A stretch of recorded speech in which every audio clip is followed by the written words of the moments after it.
During our 5th wedding anniversary dinner, I was glowing with excitement. I had just been promoted to senior financial analyst, a role I had worked years to earn, and I couldn't wait to share the news with my husband, David, and his mother, Mrs. Morrison. I envisioned smiles, maybe even a toast to celebrate the milestone. But what unfolded was nothing short of a nightmare. Instead of joy, I was met with disgust. Mrs. Morrison's face twisted in shock, and then came her cutting words. "Is this why we raised him? To be overshadowed by his wife's career?" I froze, stunned. Her voice was cold, almost venomous. I expected pride, or at the very least, basic decency. But all I got was disdain.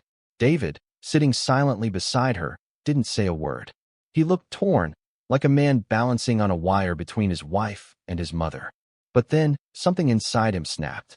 "Quit your job right now, or I'll divorce you," he shouted, his voice loud enough to make heads turn in the restaurant. I gasped.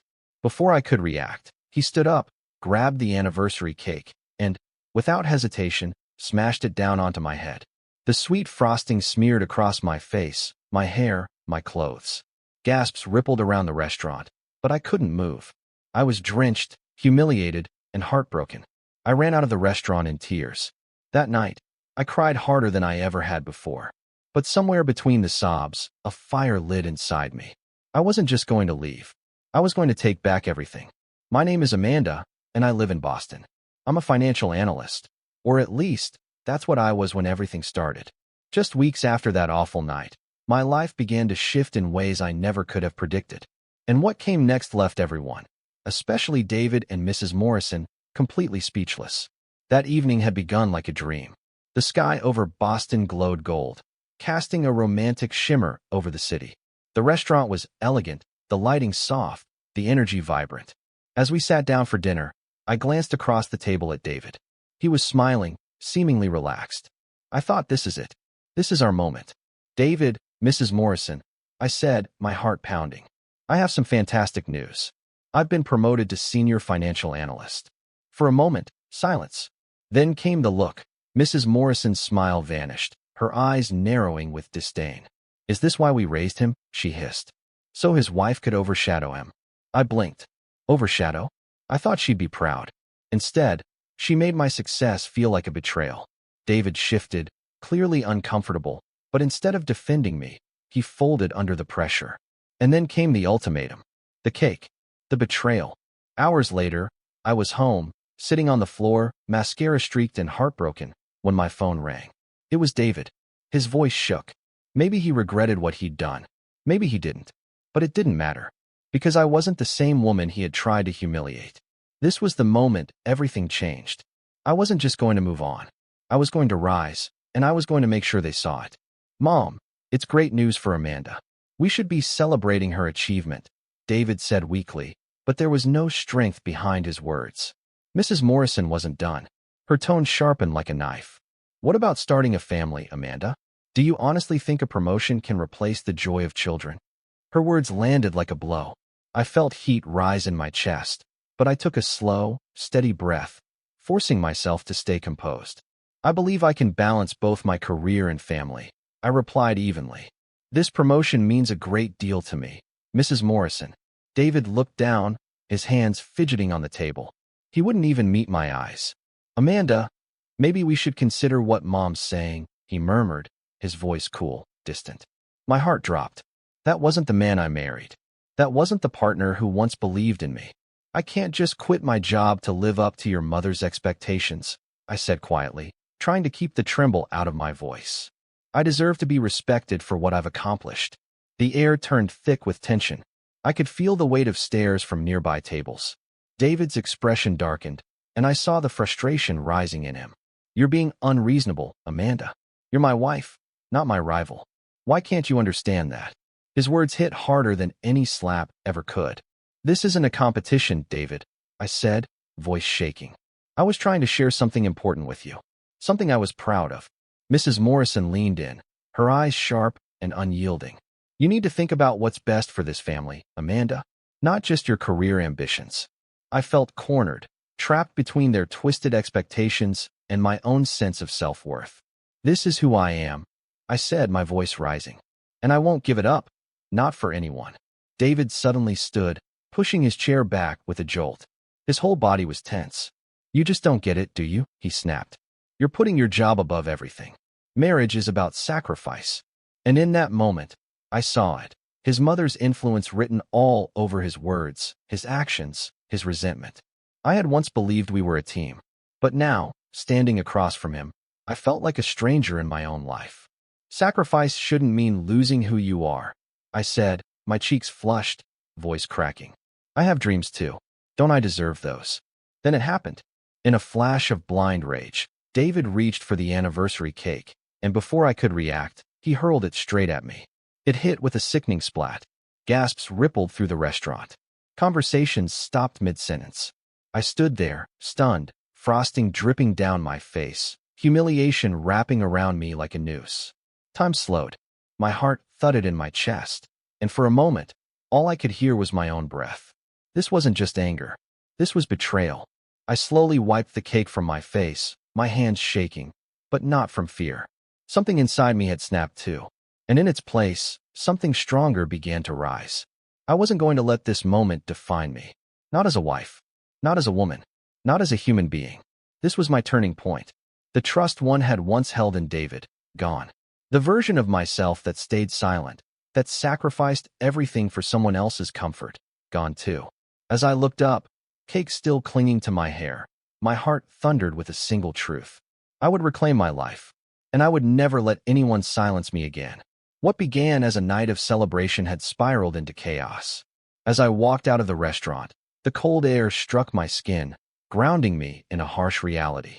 My heart pounded, my thoughts raced, and a whirlwind of emotions, rage, sorrow, confusion, swirled inside me. This wasn't how the night was supposed to go. What should have been a joyful moment had become something unrecognizable. I had gone in expecting support and pride. I left covered in cake and shame. Driving home, I replayed the scene over and over. How had it come to this? The man I loved had humiliated me in front of everyone. And it wasn't just him. His mother's bitterness, her cruel words, her hold over him, it all blended into one twisted moment that shattered everything I thought I knew. We had built a life together, shared dreams, made plans. But now, those dreams felt like mirages, fading illusions of something that never really existed. I felt like a ship lost at sea, no anchor, no direction. When I finally pulled into the driveway, the quiet hit me like a wave. I walked inside, dropped my keys on the counter, and stood still, trying to process what had just happened. The silence was deafening. No messages, no calls, nothing from David, not even an apology. I sat down, my hands trembling, and reached for my phone. There was only one person I needed to hear, Emma, my closest friend and colleague. I hit dial. She picked up after just a few rings. Amanda, are you okay? She asked, her voice thick with concern. No, Emma, I'm not, I whispered. You won't believe what just happened. What is it? Are you safe? Talk to me, she urged. I swallowed hard, trying to hold back the emotion threatening to spill over. I announced my promotion at our anniversary dinner, and everything fell apart. Mrs. Morrison said I was trying to overshadow David. And then, David threw the cake at me. The silence on the other end was loud. Oh my God. Amanda, she finally breathed. Are you hurt? Physically? No, but emotionally. My voice cracked. I don't know. Everything I believed about our marriage, it just fell apart in a single moment. Amanda, you have to get out, Emma said, her tone suddenly sharp with urgency. This isn't just about a ruined dinner. This is abuse. You don't deserve this. I know, I murmured, the truth settling over me like a heavy blanket. But it's complicated. We've been together for years. I thought we were happy. My voice broke again. But in Emma's voice, I found clarity. A lifeline. And slowly, I began to realize it was time to stop just surviving. It was time to choose myself. Sometimes the people we love can change, especially under pressure, Emma said gently. You need to think about what's best for you now. Her words settled in my chest like a quiet thunder, shaking loose the denial I'd been clinging to. I had poured everything into this relationship, my time, my trust, my heart, and now I was left feeling hollow, adrift. I hesitated, the words foreign on my tongue. I think I need to talk to a divorce attorney. There was a pause. Then, Do it, Emma said, without hesitation. And know this, I'll be here for you every step of the way. You deserve happiness, Amanda. When we hung up, I sat in silence. Fear twisted in my stomach, but beneath it, something new stirred, determination. I didn't know what the future held, but I knew one thing. I was done living in the shadow of someone else's anger. The next morning, I woke up with a heavy heart, but a clear mind. I picked up my phone and dialed the number Emma had given me. Hello, my name is Amanda, I said when the line connected. I need to file for divorce. Understood, came the calm voice on the other end. Can you come in this afternoon to discuss the details? Yes, I said, without hesitation. When I hung up, I felt something unfamiliar. Power.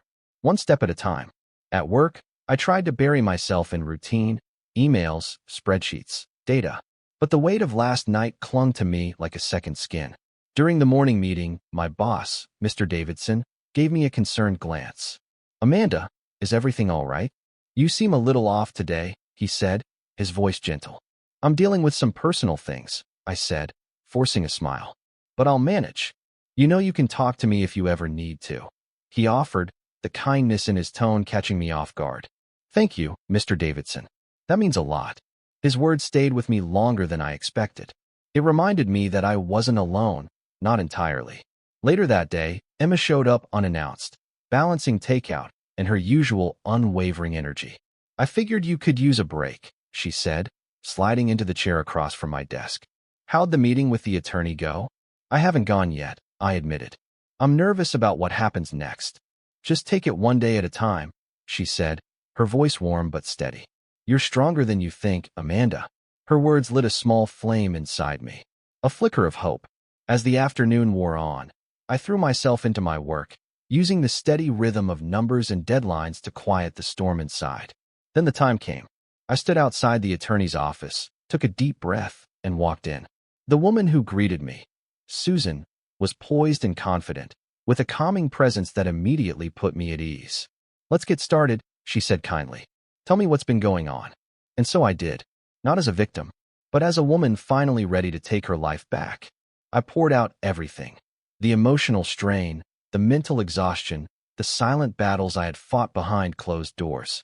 As I spoke, something inside me shifted. I felt stronger with every word. I was no longer just surviving. I was taking control. Susan listened with quiet attentiveness, her eyes kind but focused.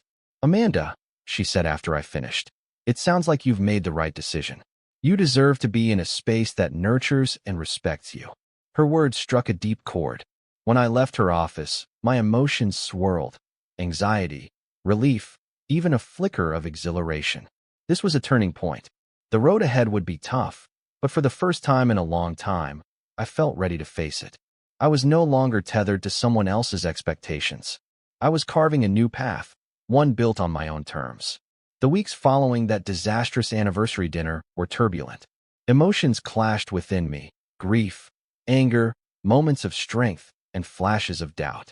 With Susan's help, I began the exhausting process of untangling my life from David's. Each day felt like a tug of war between fear and hope. At work, I buried myself in projects. My recent promotion gave me purpose, something steady to hold on to. But more than proving myself to others, I was proving something to me, that I could still thrive. Mr. Davidson noticed my focus and effort. You're doing exceptional work, Amanda, he told me one afternoon. If you ever need to talk, my door's always open.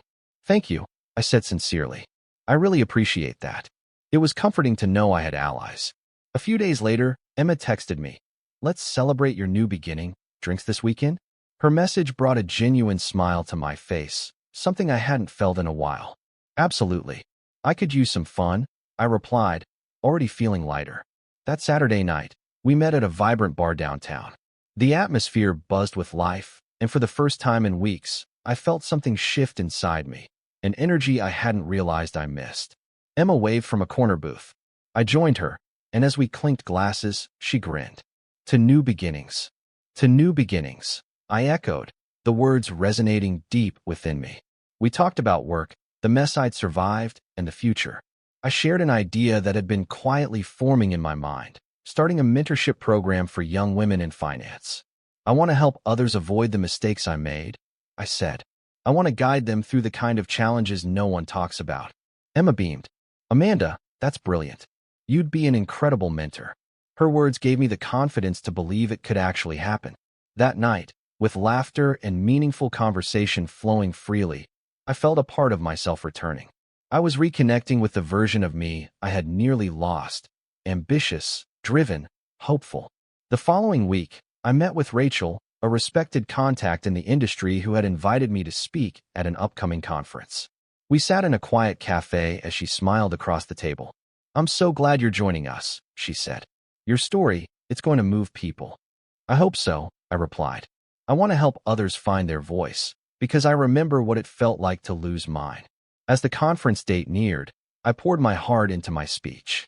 Every sentence wove together lessons, pain, strength, and hope. The night before, I stood in front of my mirror, rehearsing, my hands trembling slightly, but my voice steady. Nervous? Yes, but ready. Because this wasn't just about telling my story. It was about owning it. On the day of the conference, as I stood backstage waiting for my turn to speak, I took a deep breath and let the moment settle in. I thought about the path that had brought me here, the heartbreak, the fight, the strength I had to rebuild piece by piece. When the host finally called my name, I stepped out onto the stage, greeted by the warm thunder of applause from a packed auditorium. Thank you for having me. I began, my voice steady as I scanned the crowd. Today, I stand before you not as a victim, but as someone who chose to reclaim her life. Someone who turned pain into purpose and now uses that experience to uplift others. I shared my story, openly, honestly, the moments of despair and the victories that followed. I spoke of resilience, of rediscovering who I was, and of the importance of never silencing ourselves to make others comfortable. As I continued, I felt every word settle into place, as if they were no longer just mine, but part of something bigger. By the time I stepped back from the microphone, the audience had risen to their feet. The applause echoed around me, but it was the expressions on their faces, the connection, the tears, the gratitude, that truly stayed with me. After the talk, women approached me one by one. They shared their own stories, thanked me for my vulnerability, and asked how they could be a part of the mentorship program. That night, I realized something profound. My pain had transformed into a platform, not just for healing myself, but for helping others rise too. In the days that followed, messages flooded in from across the country. Women who had seen the conference online or heard about it through friends reached out, eager to join the program. What had started as a small idea, a way to offer support and guidance, was evolving into a powerful movement. And while I was thriving, David's shadow occasionally crept in. His name would pop up in an old email thread, or I'd hear from a mutual acquaintance that he was struggling to move on. But I never looked back. I had made my decision, and every day forward was another step away from that past. One quiet evening, I sat alone in my apartment, wrapped in a soft blanket, a cup of tea in hand. I gazed out the window at the city lights and smiled to myself. I was no longer defined by the pain David had caused. I had built something meaningful, something that mattered. My life had purpose again. I had found my voice, and I was using it. A few months later, I received a letter that left me speechless. My mentorship program had been nominated for a prestigious award honoring contributions to gender equality in the workplace. I was overwhelmed with gratitude and disbelief. When the night of the ceremony arrived, I stood in a room filled with leaders, innovators, and changemakers. Emma was there too, always by my side. The moment the host called my name, I felt the room blur slightly with emotion. I stepped onto the stage to a standing ovation. I'm honored to receive this award, I said, gripping the microphone, my heart full. But this moment doesn't belong to me alone. It belongs to every woman who has ever been told her dreams were too big. It belongs to those who've been asked to shrink themselves, to stay quiet, to settle. We deserve better. We deserve to be heard, to lead, to thrive, and we don't have to apologize for it. Tears welled in my eyes as I finished. This wasn't just about recognition. It was a full circle moment. I was no longer Amanda, the woman lost in her marriage, afraid of her own ambition. I was Amanda, a mentor, an advocate, a voice for others finding their strength. As I stepped down from the stage, Emma pulled me into a tight hug. You did it, she whispered, her voice thick with emotion. We did it. I said, smiling through tears. I couldn't have done this without you. In the months that followed, the program continued to grow. We expanded into new cities, reached more young women, and built a community of support I had once only dreamed of. I traveled, spoke at events, connected with survivors and dreamers alike. I was living my truth and helping others find theirs. And for the first time in a long time, I felt whole. One afternoon, after wrapping up a workshop in New York, I received a call that would change everything. It was from a major publishing house. They had heard me speak, followed my story, and believed it had the power to inspire thousands. They wanted to turn my journey into a book. I was stunned. Writing a book had never crossed my mind. But as I stood there, holding the phone, I realized this wasn't just an opportunity. It was the next step in everything I had been working toward. A way to give voice to others who hadn't yet found their own. I said yes. Soon, I was diving deep into memories I had tucked away. Each chapter was a reflection of pain endured, strength discovered, and growth earned. It wasn't easy. Reliving the darkest moments never is, but it was healing. With every word I wrote, I felt myself reclaiming more of who I was. When the book was finally published, I had no idea what to expect, but the response was overwhelming. Messages came in from all over the world, from women, men, survivors, dreamers, telling me how my story gave them the courage to take their first step toward change. In that moment, I knew I had truly transformed something painful into something powerful. The success of the book opened doors I never could have imagined. I was invited to appear on national television, to speak at global events, to advise companies on building more inclusive and empowering workplaces. My life, once defined by heartbreak and uncertainty, had become a journey rooted in purpose, empowerment, hope. Years passed. One sunny afternoon, I found myself standing in front of a room filled with young women at a mentorship event. Their eyes were filled with possibility, their notebooks open, their hearts ready to receive something real. I looked at them and saw reflections of who I used to be, unsure, searching, yet full of untapped power. And suddenly, I felt the full weight of how far I had come. The woman who had once been humiliated and discarded now stood as a symbol of resilience.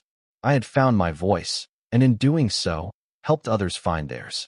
Remember, I told them, my voice steady and full of conviction, your story belongs to you. Don't let anyone else hold the pen. Chase your dreams. Speak your truth. And never, ever settle for less than what you deserve. The room erupted in applause. And as I stood there, taking in their energy and hope, I realized something beautiful. This wasn't the end of my story, it was only the beginning. Because my journey wasn't just about surviving a toxic relationship. It was about rediscovering who I was, redefining what I stood for, and using that strength to build something meaningful.